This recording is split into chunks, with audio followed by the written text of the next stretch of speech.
one of the things that I found interesting from your talk was about how you talked about how even though you consider yourself British, a part of you does feels that you do not belong.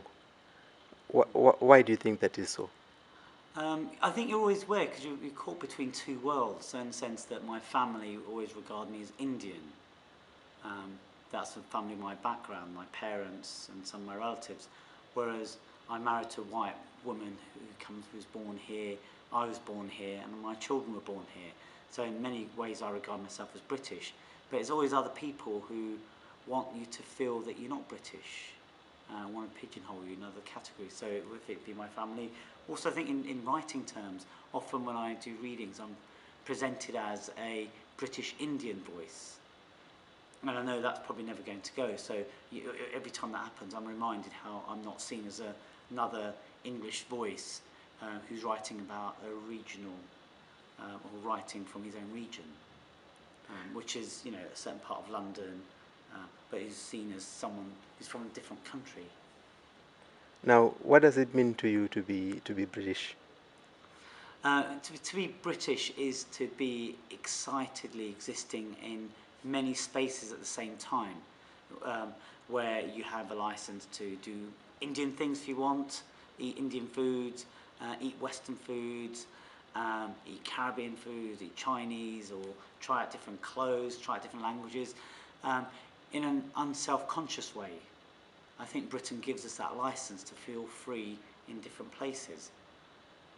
So I know that probably contradicts some things I said earlier, but a lot of the time I feel very free living in this country. I feel part of a big community because I live in a very multicultural area.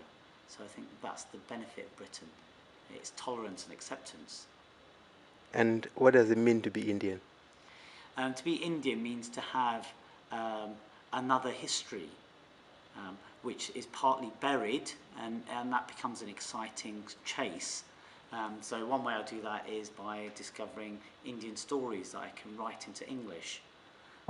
Another way to be Indian is to have this exotic other life, which is quite magical in some ways. The beautiful colours, the smells, the foods of a distant country, which I can claim some ancestry to. So I'm not just entirely bound to one place. So there's a positive to being between places. So, do you think you are both British and Indian, or you are neither British nor Indian? I'd probably say on day to day, probably it doesn't matter to me.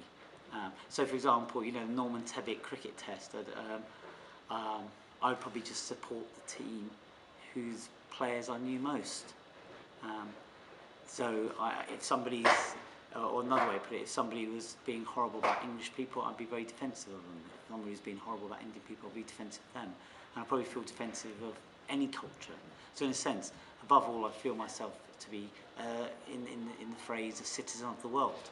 And that's when I feel happiest, when I think of myself as belonging everywhere. So, you actually answered the next question I was going to ask. Labels like British, Indian, African, Asian, do they matter? No, they don't. They shouldn't matter.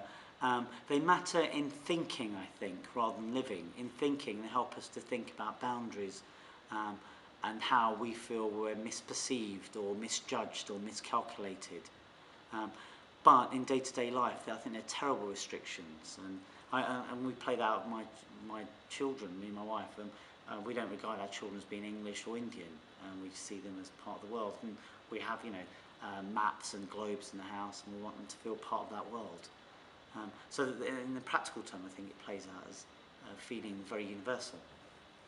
Now, how do these tensions affect your writing? I think to some degree I like playing up the tensions between cultures and boundaries to see where the sore points are, points of conflict. Partly because as a writer you're looking to create tension drama, so that's natural. And also partly to explore your own self, what's unstated or unsaid about your own history, about your own past, to kind of unearth things. In a sense, it's almost doing therapy on yourself, which is partly healing, but also which is throwing up problems. and the problems that are thrown out hopefully create new work. If you, if you are totally candid, what would you say you add to to the canon of poetry that is being published now?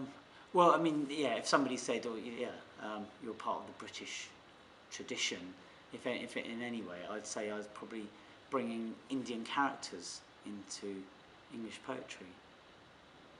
So I think probably that also maybe messing up the English language to make it feel not at home, to make it feel unsettled, because I think English language is an immigrant. The English language historically travelled and brought words back.